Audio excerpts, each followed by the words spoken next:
पालघर की mob lynching की घटना ये बहुत ही गंभीर है। जिस क्रूरता के साथ उनको मारा गया है, मानवता को भी शर्म आए इस प्रकार की ये क्रूरता है। और इसमें सबसे शर्मनाक बात यह है कि पुलिस के सामने इस प्रकार से भीड़ लोगों को मारती है, पुलिस के हाथ से छीनकर मारती है, पुलिस के सामने लाठियां बरसाती है और पुलिस भी कार्रवाई करने को तैयार नहीं। इससे और शर्मनाक बात क्या हो सकती है?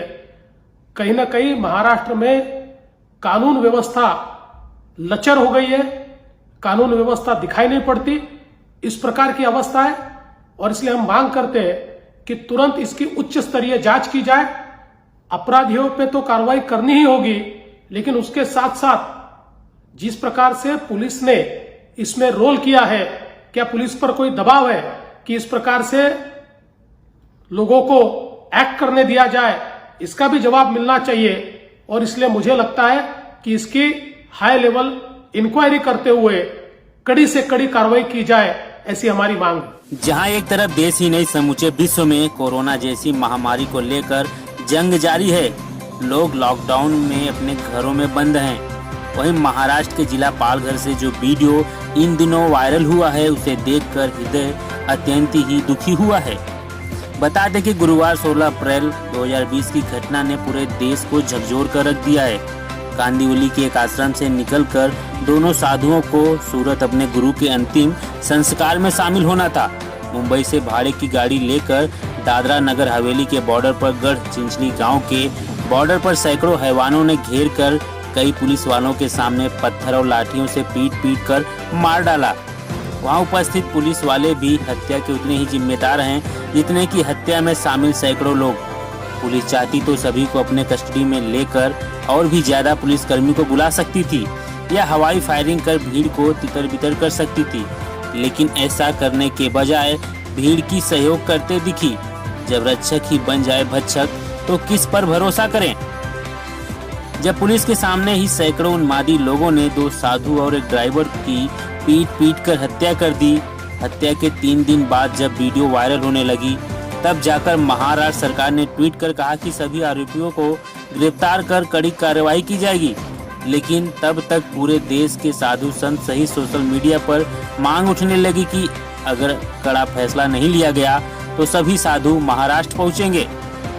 उत्तर प्रदेश के मुख्यमंत्री योगी आदित्यनाथ ने उद्धव ठाकरे से बात कर कड़ी कार्रवाई की मांग की है। इसके बाद गृह मंत्रालय ने भी सख्त आदेश सुनाया। अमित शाह ने उद्धव ठाकरे से बात कर रिपोर्ट मांगी है। हालांकि अभी तक इस मामले में 2 आरोपी पुलिस वालों को सस्पेंड कर दिया गया है। अब तक 9 नाबालिग सहित कुल 110 लोगों पर मामला दर्ज कर कार्रवाई की जा रही है। वहीं कुछ आरोपी फरार भी हैं। महाराष्ट्र सरकार ने कहा है कि इस मामले की जांच सीआईडी के उच्च अधिकारी अतुल कुलकर्णी कर रहे हैं। इसमें आग लगाने की कोशिश कर रहे हैं। ये कोई हिंदू मुस्लिम या कोई ऐसी सांप्रदायिकता इसमें नहीं है। ये हमला जो हुआ है सांप्रदायिकता इसमें है नहीं। ये दुर्भाग्य की बात है, गलत फहमी के शिकार हुए हैं, जो बहुत ही निंदनीय बात है। एक तो मैंने जैसे पहले कहा कि ये जो इलाका है आने जाने के लिए बहुत ही कठिन है, बहुत ही कठिन। जिसे मराठी में कहते हैं ना दुर्गम एरिया, दुर्गम मतलब आने जाने के लिए बहुत ही कठिनाई होती है। और वहां जाना भी हो तो दादरा नगर हवेली से आना पड़ता है। उस रात जिस वक्त ये घटना हुई, ये जो साधु थे वो जाना चाहते थे गुजरात, उनको रोका गया। दादरा नगर हवेली जो सिलवासा वगैरह केंद्र शासित प्रदेश है, वहां सीमा पर उनको रोका गया, वहां से उनको लौटाया गया। अब ये कोई चर्चा की बात नहीं हो सकती, अगर मगर में कोई मतलब नहीं है। अगर वहां पर उनको रोका जाता और दूसरे दिन सुबह महाराष्ट्र सरकार के साथ कोई सलाह मशवरा करके इनके बारे में निर्णय हो सकता था, लेकिन हुआ नहीं। दुर्भाग्य की बात है। लेकिन मैं आपको वचन देता हूं, इसमें कोई भी सांप्रदायिक बात है नहीं। 100 से भी ज्यादा लोगों को हमने गिरफ्तार किया है, जिनको 30 अप्रैल तक पुलिस कस्टडी मिली है, पुलिस की हिरासत में है। इसमें 5 जो इनके मुखिया थे वो भी आज कस्टडी में है।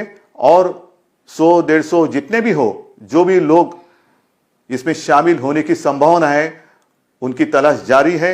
और फिर से मैं एक बार कहता हूं कि जो भी लोग इसमें गलतफहमी फैलाने की कोशिश करेंगे, कृपा कर ऐसा मत करें। मेरी बात अमित शाह जी से भी हुई है। सुबह उनका फोन था, कल योगी जी का भी फोन था और उनको भी मैंने सारी बात समझाई है। अमित भाई ने भी, उनको भी पता है कि यहाँ कोई अगल बगल में ऐसी कोई दूसरे संप्रदाय या मजहब के लोग रहते नहीं है, तो इसमें सांप्रदायिकता की बात है ही नाही, ह्याच्यामध्ये धर्मांधता नाहीये। अमित शहाशी मी जेव्हा बोललो त्यांना पण हे ते अर्थात ते देशाचे गृहमंत्री, त्यांच्याकडे पूर्ण माहिती येत असते आणि त्यांनी सांगितलं की उद्धवजी मुझे पता है यहाँ ऐसी कोई बात हुई नहीं है, फक्त एक काळजी घ्या। म्हटलं काळजी घेतलेली। काल उत्तर प्रदेशच्या मुख्यमंत्र्यांचाही फोन आला होता, त्याने मी सांगितलं की हे मॉब लिंचिंग हा जो प्रकार घडतो इकडे तिकडे घडलेला आहे आतापर्यंत, हा अत्यंत वाईट आहे, हा होता कामा नये आणि झाल्यानंतर महाराष्ट्रामध्ये तरी तो सहन केला जाणार नाही। कारण काही असतील, महाराष्ट्रामध्ये तो सहन केला जाणार नाही। जसा पूर्वी 5 वर्षामध्ये सुद्धा काही काही ठिकाणी धुळे, चंद्रपूर वगैरे इथे तो घडला असेल नसेल त्या कारणात मी जाऊ इच्छित नाही, पण आज तर मी तुम्हाला वचन देतोय की याच्यात जे कोणी गुन्हेगार असतील, जे कोणी आरोपी असतील, त्यांनी हत्या तर केलेलीच आहे आणि पोलिसांवरती सुद्धा हल्ला केलाय, ते हल्लेखोर सुटणार नाहीत, सुटू शकत नाही, अजिबात सुटू शकत नाही। आणि म्हणून जो विश्वास तुम्ही आपल्या सरकारवरती दाखवतात, महाराष्ट्र सरकारवरती दाखवतात, हेच आमचं बळ आहे। आपका भरोसा ही हमारी हिम्मत है आणि त्या हिमतीवरती, ह्या बळावरती जसं हे कोरोनाचं युद्ध आपण जिंकणार आहोत, तसं हे गुंडागिरी आणि ह्या जे काही दंगे धोपे करणारे आणि खास करून सोशल मीडियावरून आग लावणारे जे लोक आहेत, त्यांच्याबद्दल सुद्धा मी अमित शहाना सांगितलेलं आहे की हा जो काही सोशल मीडिया आणि जो काही आगी लावण्याचं काम करणारी जी लोक आहेत, त्यांचा तुम्ही शोध घ्या, आम्ही शोध घेतो। कारण प्रत्यक्ष एक होतं आणि आगी लावणारे दुसरे आगी लावून जातात, त्यांच्यापर्यंत झळा पोहोचतच नाहीत, तर त्यांना सुद्धा लवकरात लवकर शोध लावून पकडणं गरजेचं आहे। आणि अमित शहाशी मी बोललोय, राज्य सरकारला पण सूचना दिलेल्या आहेत, कृपा करून कोणी गैरसमज करून घेऊ नका। जे कोणी ह्याच्यात गुन्हेगार आहेत, आरोपी आहेत, ते आपल्या तुरुंगात आहेत, त्यांच्यावरती आरोप सिद्ध झाल्यानंतर त्यांना कडक शिक्षाही होणारच, कोणी याच्यातनं सुटणार नाही। धन्यवाद। जय हिंद, जय महाराष्ट्र। लेकिन अब सवाल यहाँ यह खड़ा होता है कि यह कैसी अफवाहें हैं जहाँ कुछ दिन पहले बांद्रा स्टेशन पर हजारों लोग लॉकडाउन में इकट्ठा हो जाते हैं, अब सैकड़ों लोग लॉकडाउन में घर से बाहर निकलकर 2 साधु एक ड्राइवर की पुलिस के सामने हत्या कर देते हैं। यह अफवाहें हैं या साजिश? वीडियो में साफ दिखाई दे रहा है कि वृद्ध साधु को खुद पुलिस वाला दरिंदों के बीच लाकर खड़ा कर देती है और उन्मादी राक्षस रूपी भीड़ पीटना शुरू कर देती है। साधु बार बार बचने के लिए पुलिस के पीछे छिप रहा है, लेकिन वह निर्दयी पुलिस, बचाना तो दूर की बात है, वह पुलिस वाला तमाशबीन बन जाता है। वीडियो में दिखाई दे रहा है कि वहाँ एक नहीं कई पुलिस वाले मौजूद हैं और तो और यह सारी वारदात पुलिस स्टेशन के सामने घट रही है, जहाँ कल्प वृक्ष गिरी महाराज उम्र 70 साल और सुशील गिरी महाराज उम्र 35 साल और ड्राइवर नीलेश तेलगड़े उम्र 30 साल थी, जिन्हें पुलिस के सामने बेरहमी से पीट कर हत्या कर दी गई।